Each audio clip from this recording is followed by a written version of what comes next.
Friends welcome. मैं doctor Usha उद्गार बोल रही हूँ। आज के ये वीडियो में मैं आपको बुजुर्ग में होने वाले जो डिजीज़ेस है उसके बारे में बताऊंगी, और उसमें जो तीसरा डिजीज़ है कैंसर, उसके बारे में मैं थोड़ा आपको माहिती देती हूँ। और ये सेशन में हम देखेंगे कि कैंसर क्या है, उसका इंसिडेंस कितना है, ओल्ड एज में उनका रिस्क फैक्टर और एज के हिसाब से क्या है, वो किस में ज़्यादा पाया जाता है, कौन से कैंसर हो पर कैंसर का ट्रीटमेंट जो होता है उसका क्या असर यानी प्रभाव पड़ता है, ये हम देखेंगे। फ्रेंड्स, अगर ये आपको अच्छा लगा वीडियो तो मेरे चैनल को सब्सक्राइब कीजिए, लाइक कमेंट और शेयर ज़रूर कीजिए। तो चलिए हम देखते हैं कि कैंसर का जो इंसिडेंस है वो क्या है। तो कैंसर जो रोग है वो डिस्क्रिमिनेशंस नहीं देखता, मीन्स डिस्क्रिमिनेशन में वो भेदभाव नहीं करता, वो सब एज में आपको पाया जाता है, बच्चों से लेके बूढ़ों से बुजुर्ग लोगों को। लेकिन है तो कैंसर होने के चांसेस ज़्यादा होते हैं, और वो कैंसर के ज़्यादा जिस पे पाए गए हैं कि जो व्यक्ति 60 इयर्स के अबव है तो उसमें कैंसर ज़्यादा पाए गए हैं। और कैंसर का इंसिडेंस कितना है, तो इंसिडेंस जो है वो जो अपने दूसरे जो डिजीज़ेस है, दूसरे जो ओल्डर एडल्ट्स है उनके बराबर ही कैंसर का इंसिडेंस होता है। अभी कौन से कैंसर एल्डरली लोगों में ज़्यादा पाए जाते हैं, तो पहला कैंसर एक है वो ब्लैडर का कैंसर है, मीन्स मूत्राशय का कैंसर है। वो 70% लोग, एल्डरली लोग ये मूत्राशय के कैंसर से बाधित है, और उसमें उनका as mean age 50 to 60 years के बीच में है। और उनके साइन और सिम्टम्स क्या होते हैं, तो उनको घड़ी घड़ी यूरिन के लिए जाना पड़ता है, बर्निंग सेंसेशन होता है यूरिन करते वक्त, और कभी ब्लड भी यूरिन में जाता है, और हमेशा उनको ऐसा लगता है कि ब्लैडर फुल है। दूसरा जो है कैंसर वो लंग कैंसर है। वो 80% लंग कैंसर केसेस जो है वो 60 इयर्स के ऊपर पाए जाते हैं। और उनका वार्निंग साइंस क्या है, तो परसिस्टेंट कफ आता है, कभी कभी चेस्ट पेन, ब्लड भी आता है, और asphyxia means difficult in breathing, means वो पूरी श्वास ले नहीं सकते, और क्रॉनिक रेस्पिरेटरी रिएक्शंस भी होते हैं, सीपीटी भी होते हैं। तो अगर उनके ब्लड में खून आ जाए और वो एल्डरली है तो वो उनका वार्निंग साइन है। क्योंकि कभी कभी टीबी में भी थूक में खून आता है, लेकिन टीबी के पेशेंट का एज अर्ली होता है, तो भी इसमें भी आप टीबी रूल आउट कर सकते हैं।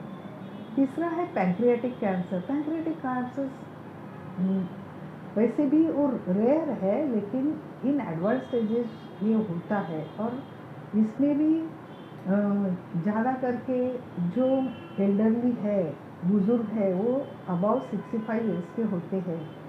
और उनका अर्ली साइंस क्या होता है, तो सडन ऑनसेट ऑफ उनको डायबिटीज़ की शिकायत होती है, कमला होता है, मीन जॉन्डिस होता है, और हाथ और पैर को उनको ईचिंग होने लगती है, और उनका वेट लॉस और एपेटाइट भी लॉस होता है, और उनको पेल और सारी स्टूल आते हैं। ये उनके वार्निंग साइंस हैं। और कभी कभी इतना वेट लॉस होता है कि वो वेट लॉस का एक्सप्लेनेशन नहीं मिलता। तीसरा जो कॉमन है वो फीमेल में कॉमन है, वो है ब्रेस्ट कैंसर। वो ये भी एल्डरली वीमेंस में अबाउट 65 एज के वीमेंस में होता है, और वो 1.7 हायर होता है इंसिडेंस वीमेंस में। बिलो अगर वो 45 इयर्स की होती है तो उतना नहीं होता है, जितना वो पेशेंट 45 टू 64 ईयर्स की होती है। और वो इंसिडेंस जो है वो ब्रेस्ट कैंसर का अर्ली स्टेजेस में एल्डरली वुमेन भी होता है और यंगर वुमेन में भी होता है। तो उसमें क्या होता है कि लंप होता है अपने ब्रेस्ट में, ब्रेस्ट स्वेलिंग होता है, चेंजेस होते हैं स्किन में ब्रेस्ट के, और नीपल में भी चेंजेस होते हैं, मीन्स नीपल इन्वर्ट होता है और उसमें डिस्चार्ज भी आता है। अभी जो दूसरा कैंसर है वो प्रोस्टेट कैंसर है। वो 50% ऑफ ऑल जो प्रोस्टेट कैंसर्स है वो मेन में होते हैं, और वो मेन अबाउट 75 ईयर्स के होते हैं। इसमें जो है वो अर्ली साइंस रेयर है, लेकिन कोई कोई जो एल्डरली बुजुर्ग हैं उनको सिम्टम्स दिखाई देते हैं कि वो उनको फ्रिक्वेंटली पेशाब को जाना पड़ता है और डिफ़िकल्ट होता है क्योंकि वो ड्रिबलिंग होता है पेशाब, और वो उनको ऐसा लगता है कि हमेशा ऐसा लगता है कि मेरा ब्लैडर फुल है, और बर्निंग सेंसेशन भी उनको होता है, और यूरिन स्ट्रीम भी मैंने बोला कि ड्रिबलिंग होता है, मैंने थिम थिम जो होता है ड्रॉप बाय ड्रॉप उनका लीकेज होता है, और कभी कभी ब्लड भी यूरिन में आता है। अभी ये प्रोस्टेट कैंसर में जो साइन एंड सिम्टम्स है ये मोर और लेस जो हमने ब्लैडर का बोला, जो मूत्राशय का भी जो मैंने कैंसर बोला उसमें भी यही पाए जाते हैं। तो ये दोनों में रूल आउट करना ज़रूरी होता है। ये इसके बाद जो कोलोरेक्टल कैंसर है वो फीमेल में ज़्यादा होता है। सर्वाइकल कैंसर भी फीमेल में होता है। यूटेराइन कैंसर भी फीमेल में होता है। तो ये जो है वो उनके साइन एंड सिम्टम्स जो होते हैं वो उस ऑर्गन्स के परटेनिंग होते हैं। तो अगर वजाइना का होगा तो डिस्चार्ज में उनको मेनोपॉज होने के बाद भी ब्लीडिंग होता है, स्पॉटिंग होता है। अभी ये जो मैंने बोला कि वो दोनों में क्या संबंध है कि एज का और कैंसर रिस्क का क्या संबंध है, तो उसमें ये पाया गया है कि इतने साल में जैसे जैसे हमारी एज बढ़ती है तो हम उतने, और रिलेशंस कैंसर रिस्क क्या है, तो जैसे जैसे अपनी एज बढ़ती है तो जो एनवायरमेंटल पोलन्स होते हैं, अल्ट्रावायलेट होते हैं, कुछ केमिकल टॉक्सिन्स होते हैं, हार्मफुल लाइफस्टाइल अगर आपकी होती है, माने अगर आप स्मोकिंग करते हैं और आपका बॉडी वेट भी ज़्यादा है और आप अनहेल्दी अगर डाइट लेते हैं तो इसके चांसेस बढ़ते हैं। और उसमें एज का और ट्रीटमेंट का प्रभाव क्या होता है, तो एज अगर ज़्यादा होगा तो ट्रीटमेंट वाइज उनको बहुत संभाल के करनी पड़ती है, क्योंकि एक तो उनकी उतनी इम्यूनिटी पावर नहीं होती है, मीन्स रोग प्रतिकार शक्ति उनकी कम होती है।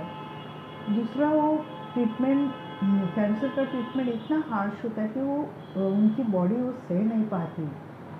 उसके साथ उनको दूसरे रोग भी हो सकते हैं ना, होते हैं कभी कभी, डायबिटीज़ भी होता है, हाइपरटेंशन भी होता है, और फिर कैंसर। तो जो डॉक्टर्स होते हैं उनको वो सब एक साथ ट्रीटमेंट देना बहुत ही कठिन जाता है। करते तो वो है लेकिन उनका जो मोर्टेलिटी रेट है वो ज़्यादा बढ़ता है। और तीसरा, अगर वो डिप्रेशन में होंगे, वो लोनली होंगे, तो उनका तो कुछ उनको बोल नहीं सकते, उनके साथ कोई आ नहीं सकता है, क्योंकि जो कैंसर ट्रीटमेंट है उनका रेडिएशन है, टैबलेट्स है, तो उनको साइड इफ़ेक्ट्स ज़्यादा आने के चांसेस भी होते हैं। तो ये ट्रीटमेंट का प्रभाव है। अगर ये होता है तो ये उम्र में उनका सर्जरी भी नहीं हो सकता है, और अगर वो पेनलेस कभी कभी होता है तो पेशेंट लेट जो ओल्ड एज है वहाँ। तो व्यूअर्स, आज हमने कैंसर कैसे होता है, क्यों होता है, उसके इफ़ेक्ट्स क्या है और किस एज ग्रुप में होता है, ये सब देखा। अगर ये आपको अच्छा लगा तो मेरे चैनल को सब्सक्राइब, लाइक, कमेंट और शेयर ज़रूर कीजिए। धन्यवाद।